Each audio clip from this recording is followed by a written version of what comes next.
جی، اس وقت وہ اپنا دکھ بھول گئے کہ ان کو جو دکھ تھا آندھی کے آنے کا، اپنے اپنے گھر کی تباہی کا، وہ اس دکھ کو بھول گئے اور سب اس کا ماتم کرنے لگے کہ سب درخت، املی کا درخت جو گر گیا تھا اس کو سوچ سوچ کر سب ماتم کرنے لگے۔ اب انہیں اس کی قدر ہوئی، سب کے سب آندھی کو برا کہنے لگے اور عورتوں نے اسے کوسنا شروع کر دیا۔ کوسنا کا مطلب ہوتا ہے کسی کو بددعائیں دینا، کسی کو برا بھلا کہنا، کہ سب کو جو اپنے گھر کی، ان کے گھر کی جو بری حالت تھی وہ ان سب کو بھول گئے اور سب جو ہے وہ املی کے درخت کے لیے پریشان ہو گئے اور انہوں نے آندھی کو کوسنا شروع کر دیا اور برا بھلا کہنا شروع کر دیا کہ اس آندھی کی وجہ سے املی کا درخت نیچے گر گیا ہے۔ چھوٹے بڑے سب آندھی کو برا کہہ رہے تھے اور روتے جاتے، لیکن کیا سچ مچ قصور آندھی کا تھا کہ سب لوگ، چھوٹے بڑے سب لوگ اس آندھی کو برا کہہ رہے تھے، تو کیا اصل میں قصور آندھی کا تھا؟ اگر یہ بات ہے تو چوپال کے پاس نیم کا درخت، چوپال کے پاس، چوپال کہا جاتا ہے ایسی جگہ کو جہاں ایسی جگہ کو کہا جاتا ہے چوپال جہاں لوگ بیٹھ کر آپس میں کوئی کسی مسئلے پر غور و فکر کریں، یا پھر بیٹھنے کی جگہ کو چوپال کہا جاتا ہے۔ اب تمام لوگ یہ سوچنے پر مجبور تھے کہ آندھی کا قصور ہے جس کی وجہ سے املی کا درخت گر گیا، لیکن اب ہم سے پوچھا جا رہا ہے کیا سچ مچ قصور آندھی کا تھا؟ اگر آندھی کا قصور تھا تو پھر چوپال کے پاس نیم کا درخت اچھا خاصا کھڑا ہے، وہ کیوں نہیں گرا؟ کہ اگر یہ قصور آندھی کا تھا تو چوپال پر جو نیم کا درخت ہے وہ کیوں نہیں گرا؟ اور بھی کئی درخت ہیں، وہ رات بھر آندھی کی چوٹیں سہتے رہے، کہ بہت سے ایسے درخت گاؤں میں تھے جو پوری رات آندھی کی چوٹیں، کہ آندھی کے درد کو سہتے رہے مگر گرے نہیں، صحیح سلامت رہے۔ ہم آندھی کو دوش دیتے ہیں، دوش کہا جاتا ہے قصوروار ٹھہرانا۔ ہم آندھی کو دوش دیتے ہیں پر یہ نہیں دیکھتے کہ گرنے والے درختوں کی جڑیں کھوکھلی ہو گئی تھیں۔ وہ کہہ رہے ہیں ہم آندھی کو تو قصوروار ٹھہراتے ہیں مگر یہ نہیں دیکھتے کہ جو درخت گر گیا ہے اس کی جڑیں بھی کھوکھلی ہو گئی تھیں۔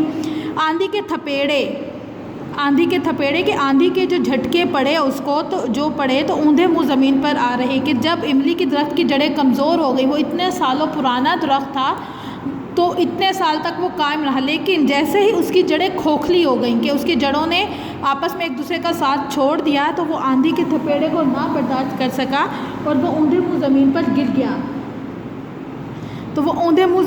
گر گیا۔ یہی حال قوموں کا ہے، جب کسی قوم کے اخلاق بگڑ جائیں تو لوگ اپنی ذات کو مقدم سمجھنے لگتے ہیں، کہ جب کسی قوم کے اخلاق بگڑ جائیں۔ اب یہاں پہ انہوں نے ہمیں املی کے درخت کی مثال دیتے ہوئے قوم کے بارے میں سمجھایا ہے کہ یہی حال قوموں کا ہے، کہ جب کسی قوم کے اخلاق بگڑ جاتے ہیں تو لوگ اپنے آپ کو بہترین اور مقدم، سب سے اوپر سمجھنے لگتے ہیں، کہ جب لوگوں میں نا اتفاقی ہو جاتی ہے اور ایک دوسرے کے ساتھ اخلاق میں برائیاں آ جاتی ہیں تو تمام لوگ اپنے ذات کو سب سے مقدم سمجھنے لگتے ہیں، سب سے اوپر سمجھنے لگتے ہیں۔ وہ قوم کے مفاد کو اپنے ذاتی مفاد پر قربان کرنے سے بالکل نہیں ہچکچاتے، کہ وہ اپنی قوم کا مفاد، کہ اپنی قوم کو استعمال کرتے ہیں اپنے ذاتی مفاد کے لیے، اور اس طرح کرنے سے وہ بالکل بھی نہیں ڈرتے کہ جب کسی قوم کی جڑیں کھوکھلی ہو جاتی ہے تو ہر انسان کو اپنی فکر لگی ہوتی ہے، ہر انسان اپنے اپنے چکر میں اپنی پوری قوم کو تباہ و برباد کر دیتا ہے۔ وہ اقتدار اور زر کی ہوس میں، اقتدار ہوتا ہے طاقت کو کہا جاتا ہے اور زر کہا جاتا ہے دولت کی، اور ہوس کہا جاتا ہے لالچ کو۔ یہ آپ کے مشکل الفاظ میں بھی آ سکتے ہیں۔ اقتدار کہا جاتا ہے کسی بھی چیز کی حکومت کرنا، اقتدار کرنا، کسی چیز پر قبضہ کرنا۔ زر دولت، ہوس لالچ، اور وہ اقتدار اور دولت کی لالچ میں اتنے اندھے ہو جاتے ہیں کہ ناجائز ذرائع استعمال کرنے میں بھی تامل نہیں کرتے، دیر نہیں کرتے۔ تو جب قوم کے اخلاق بگڑ جائیں اور وہ اپنے مفاد کو قوم کے مفاد پر زیادہ سمجھنے لگیں تو اس وقت وہ لوگ حکومت کے چکر میں، دولت کے چکر میں اتنے اندھے ہو جاتے ہیں کہ غلط راستے استعمال کرنے میں بھی وہ دیر نہیں کرتے۔ خلق خدا کو لوٹ لوٹ کر اپنے عزیزوں اور دوستوں کا گھر بھرتے ہیں، خلق خدا کو کہ وہ اپنی پوری قوم کا حق لوٹ لوٹ کر اپنے عزیزوں اور دوستوں کے گھر بھرتے ہیں۔ بد عمالی اور بد کرداری کا دورہ ہو جاتا ہے تو ہر طرف بد نیتی، بد عمالی، بد کرداری، جھوٹ کا دورہ ہوتا ہے۔ اس وقت انصاف اٹھ جاتا ہے۔ اس وقت معاشرے میں امن و سکون، سب تمام چیزیں ختم ہو جاتی ہیں، حق گوئی، سچ بولنے کی طاقت، اخلاقی جرأت، ایک دوسرے کے ساتھ بہترین اخلاق اور قوت ایمانی باقی نہیں رہتی۔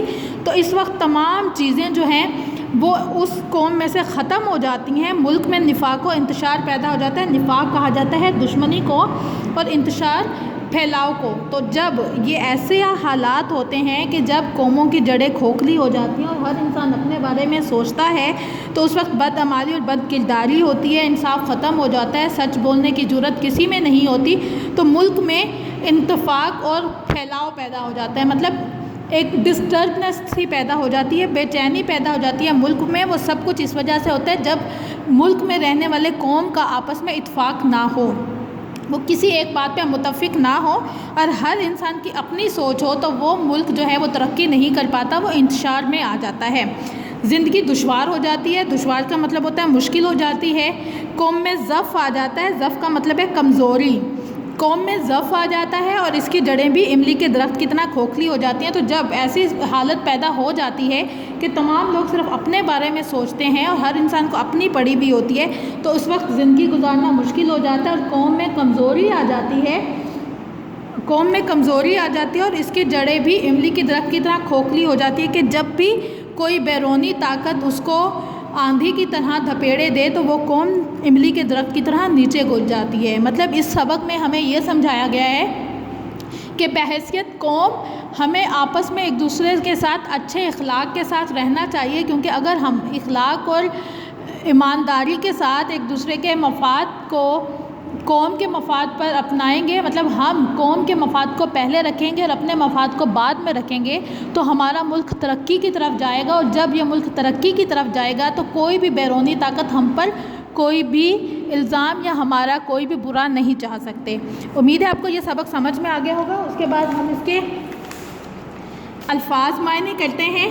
یہاں پہ سب سے پہلے آپ نے سبق پڑھنا ہے۔ سبق پڑھنے کے بعد آپ نے مشکل الفاظ لکھنے ہیں۔ یہ 10 آپ نے مشکل الفاظ لکھنے ہیں سبق کی بلند خوانی کرتے ہوئے۔ اس کے بعد الفاظ معنی ہیں۔ ہمارے پاس پہلا الفاظ ہے بنجارہ۔ بنجارہ کہا جاتا ہے غلے کا سوداگر، جنگلوں میں پھرنے والا یا ایسے لوگ جن کا کوئی ٹھکانہ نہ ہو، بنجارہ کہلاتا ہے۔ مکھیا، چودھری، سردار، قوم کا بڑا۔ ہمارے ہاں اکثر خاندانوں میں وڈیرے ہوتے ہیں جن کو مکھیا کا نام دیا جاتا ہے۔ اس کے بعد ہے اقتدار، قوت، حکومت، نفاق، پھوٹ، کینہ، دشمنی وغیرہ۔ کھلبلی مچ جانا، ہر طرف شور ہو جانا۔ جوہر، تالاب کو کہا جاتا ہے۔ دوش دینا، قصوروار ٹھہرانا۔ اس کے بعد نمبر 6 ہے چوپال، بیٹھک، بیٹھنے کی جگہ۔ کوسنا، برا بھلا کہنا۔ انتشار، پریشانی، بے چینی۔ ضعف کہا جاتا ہے کمزوری کو۔ اوندھے منہ زمین پر، الٹا منہ گر جانا۔ اوندھے منہ زمین پر کہ زمین کی طرف منہ کر کے گر جانا، الٹا منہ گر جانا۔ کوہن سال، بہت بوڑھے لوگ۔ مسافر نواز، مسافروں کی خدمت کرنے والا۔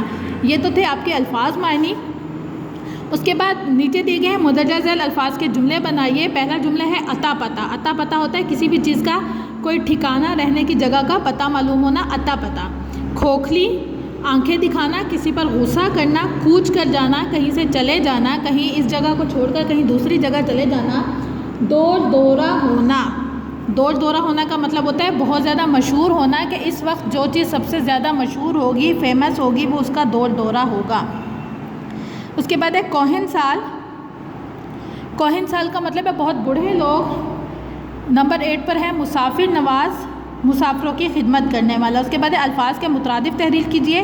پہلا ہے رات، دوسرا لفظ ہے دکھ، قصور، دشوار، زر اور درخت۔ آپ نے ان کے مترادف لکھنے ہیں۔ مترادف الفاظ ایسے الفاظ ہوتے ہیں جن کے میننگ تو سیم ہوتے ہیں بٹ وہ لکھنے میں مختلف ہوتے ہیں۔ اس کے بعد درجہ الفاظ کے متضاد تحریر کیجیے۔ خزاں، امیر، خوشی، سنورنا، آسان اور اتفاق۔ جی یہ آپ کی ورک شیٹ ہے املی کے درخت کی، جو آپ کے پاس آئے گی اور آپ کو اس کو حل کرنا ہوگا۔